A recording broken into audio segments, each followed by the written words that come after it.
मानस ज्ञान सत्संग में 512 भाग में चर्चा करेंगे कि जीवन का ये क्षण रोज गुजर रहा है और आश्चर्यवत हम मृत्यु को देखते हैं कि मृत्यु आती है और अपने समय से अपना काम करके चली जाती है। मृत्यु से हम कैसे बचें, इसकी चर्चा होनी चाहिए कि मृत्यु हमारी कभी न हो। वैसे होती नहीं है, आत्मा अजर अमर है, अविनाशी, और इसकी मृत्यु होना भगवान कहते हैं कि ईश्वर यंस जीवय विनाशी अमल सहज चेतन सुख राशि मंगल भवन अमंगल हारी द्रवहु सुदशरथ अजिर बिहारी। तो भगवान की जो भक्ति करता है उसकी मृत्यु नहीं होती है। भक्त सेवरी, भक्त हनुमान जी, भक्त शंकर भगवान, राम जी की जो भक्ति करता है, राम का भक्त विभीषण,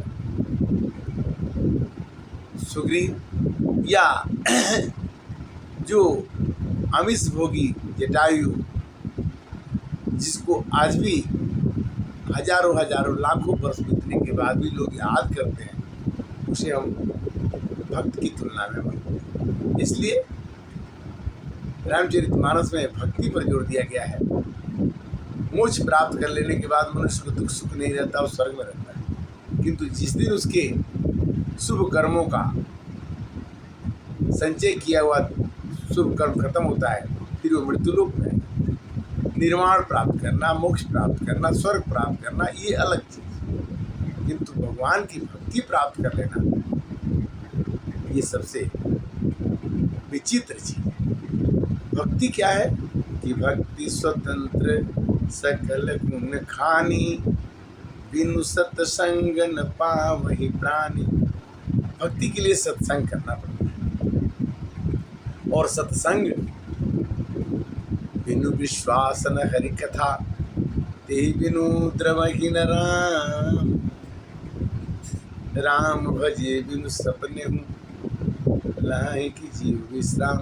यह जीव जो है, यह आत्मा जो है, विश्राम तभी प्राप्त होती है जब भगवान के चरणों में, शरणों में पहुंच जाती है। उसी तरह से जैसे सुखी मीन जिमी नीरे गाधा तिमि हरि चरण नए को बाधा। भगवान के चरणों में एक भी बाधा नहीं रहती, भगवान के चरणों में एक भी कष्ट नहीं होता। इसलिए भक्त कह बैठते हैं कि मिलता है सच्चा सुख केवल भगवान तुम्हारे चरणों में। ये सत्य है कि बचपन भी बीता, जवानी भी बीती, और बुढ़ापे का होता असर धीरे धीरे, और चली जा रही है उम्र धीरे धीरे। बचपन भी बीता, जवानी भी बीती, बुढ़ापे का होता असर धीरे धीरे। भगवान की भक्ति में रम जाने से, भगवान की भक्ति में लग जाने से वह क्षण भगवान को अर्पित हो जाता है, और उस समय यह कहना पड़ता है कि तन मन धन सब है तेरा स्वामी, सब कुछ है तेरा, तेरा तुझको अर्पण। भगवान का बचपन भी था, और भगवान की जवानी भी थी, और भगवान का बुढ़ापा भी है। तो इन तीनों अवस्थाओं को भगवान को अर्पण कर हमने अपने जिंदगी में सत्वगुण के जो काम किए हैं वो भी भगवान को अर्पण होना चाहिए। सत्वगुण क्या होता है? जो दूसरे के लिए अच्छा काम किया जाता है उसको सत्वगुण। जो अपने लिए काम अच्छा किया जाता है उसका नाम है रजोगुण।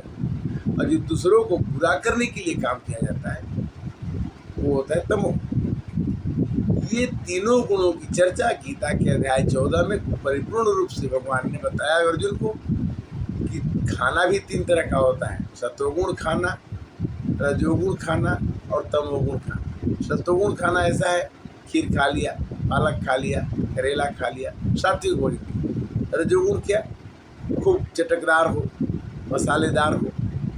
और तमोगुण क्या, आमिष भोजन, जैसे मांस खाना, और ये जो मांस खाने वाले जो होते हैं, अंडा मुर्गा जो खाते हैं, उनको आमिष भोजन, और उसको हम कहते हैं तमोगुण खाना। समय भी हमारा 3 तरह का होता है। सुबह का समय सत्वगुण का, दोपहर का टाइम रजोगुण का, और रात का टाइम सोना। रात में हमें सोना ही पड़ता है, हम सो जाते हैं, रात में कितना क्या हुआ हमें कुछ पता नहीं। तो रजोगुण, तमोगुण, सत्वगुण, इन 3 गुणों से मनुष्य जो है उलझ करके अपने मृत्यु के काल के पास पहुंच जाता है। आज मैंने ये अच्छा किया, कल मैंने अपने लिए अच्छा किया, और कल हमने दूसरे के लिए बुरा किया। इन 3 गुणों से युक्त होकर के मन बुद्धि अहंकार में हम जानते हुए कि ये काम अच्छा नहीं है, उसको हम कर लेंगे। करही मोह बस अघनर नाना, स्वार्थ रथ पर लोक निशाना। स्वार्थ में बस के होकर के हम अपने पुत्र के लिए, परिवार के लिए, समाज के लिए कुछ गंदा काम भी कर बैठते हैं, और देखते हैं कि इसको भगवान ने नहीं देखा, इसको किसी ने नहीं देखा, मैं सफल हो गया। किंतु नहीं, जो जस करहि सो तस फल चाख, कर्म प्रधान विश्व करि राख। कर्म की प्रधानता पूरे विश्व में। हमें ये नहीं बोलना चाहिए कि जो अच्छे कर्म है उसे भगवान से हमें मांगना चाहिए कि प्रभु हमें अच्छा कर्म करने की प्रेरणा दे, क्योंकि वही एक निर्देशक है जो हमें कामों में लगाते हैं। इसलिए कबीरदास जी ने कहा कि हे प्रभु मुझे चाकर रख लो, मुझे नौकर रख लो। तो भगवान का जब नौकर कोई बन जाएगा, भगवान का कोई दास बन जाएगा, तो जो भगवान कहेंगे वही उसको करना पड़ेगा। आज जब भगवान की कही हुई बातों को कहेगा तो भगवान ऐसा कोई भी बात नहीं करेंगे जिससे अपने भक्त का नुकसान हो। कहते हैं कि अपना मान भले टल जाए, भक्त का मान टलते देखा, प्रभु को नियम बदलते देखा। मृत्यु के पश्चात 15 दिनों के बाद संसार चक्र आपको बिल्कुल भूल जाता है कि आप कौन है, क्यों थे, क्या थे। और मृत्यु जब जन्म नहीं लिए थे उसके पहले भी आपको कोई नहीं जानता था कि आप कौन थे, कहाँ से आए। मृत्यु के जन्म के पहले कोई नहीं। जन्मने के बाद हमने जो कार्य किए उसकी गणना की जाती है। अब मरने के बाद उसके खाते को, उसके अकाउंट को हमेशा के लिए बन गया। तो इस 2 धुरी के बीच में, जन्म और मृत्यु के बीच में, धुरी के बीच में जो हम कार्य करते हैं उसकी गणना हम खुद जानते हैं कि हमने किस दिन, किस क्षण कैसा काम किया। वैसे तो रामायण के हिसाब से शंकर भगवान ने पार्वती जी से कहा कि बिहसी महेश बोले तब ज्ञानी मूढ़न कोई, जेहि जग रघुपति करहि तब तेहि क्षण तैसे होई। रघुपति माने भगवान जिसको जिस क्षण में जो काम करना चाहते हैं वैसा उनसे करा देते हैं, उनको पता नहीं चलता। जैसे नौकर को जितना कहा जाता है उतना ही वो करेगा। तो हरि कृपा, जब हरि कृपा मिल जाती है तो मनुष्य मृत्यु से बहुत ही दूर चला जाता है। संत जितने भी हैं, रैदास, तुलसीदास, कालिदास, जिन्होंने भगवान की भक्ति की, मीरा, और आज भी जो संत मुरारी बापू या संत जितने भी संत कथावाचक है भगवान के नाम ले रहे हैं, भगवान के नाम के गुणानुवाद कर रहे हैं। हाँ, इतना तो जरूर है कि भगवान को जपने के बाद कहना ही पड़ेगा कि पायो जी मैंने राम रतन धन पायो। राम रूपी रतन धन को पा लेने के बाद किसी धन का जरूरत है नहीं। वैसे हम कथा आजकल तो राम कथा कह के पैसा कमाना है, गीता पढ़ के पैसा कमाना है, किंतु कलयुग में ऐसा लिखा ही है कि भगवान के नाम के जब के बेच करके लोग पैसा कमाएं। वैसे धर्म को प्रचार करना, सनातन धर्म को आगे बढ़ाना, ये हर एक मनुष्य का कर्तव्य है। मनुष्य जीवन का सबसे उच्च कर्तव्य यही है कि भगवान के नाम का गुणगान स्वयं करे और दूसरे को करवाने के लिए उत्तेजित करे, उसमें एक बीज डाले कि वो भी भगवान के नाम को जप सके। जब जब हम भगवान के नाम को जपते हैं, हमारी कामनाएं जो हमें नहीं चाहिए उससे दूरी बन जाती है। बिनु संतोषन कामन साही, काम अछत सुख सपने हुनाए। कामनाओं के बिना हम जी सकते हैं, किंतु वो कामना हमें नहीं करनी चाहिए जो हमारे लिए नुकसानदायक है। जैसे नारद भगवान ने कहा कि मैं शादी करना चाहता हूँ, भगवान ने कहा कि मैं तुम्हारी शादी नहीं होने दूंगा, और उन कामना को उन्होंने मसल के फेंक दिया। भले ही नारद जी ने भगवान राम को श्राप दे दिया कि तुम बंदर तुम्हारी सहायता करेंगे और तुम स्त्री के वियोग में रहोगे। भगवान ने वो स्वीकार कर लिया, किंतु अपने भक्त को बचाने के लिए उन्होंने उन्हें परेशान किया, उन्होंने उन्हें बंदर का रूप दिया।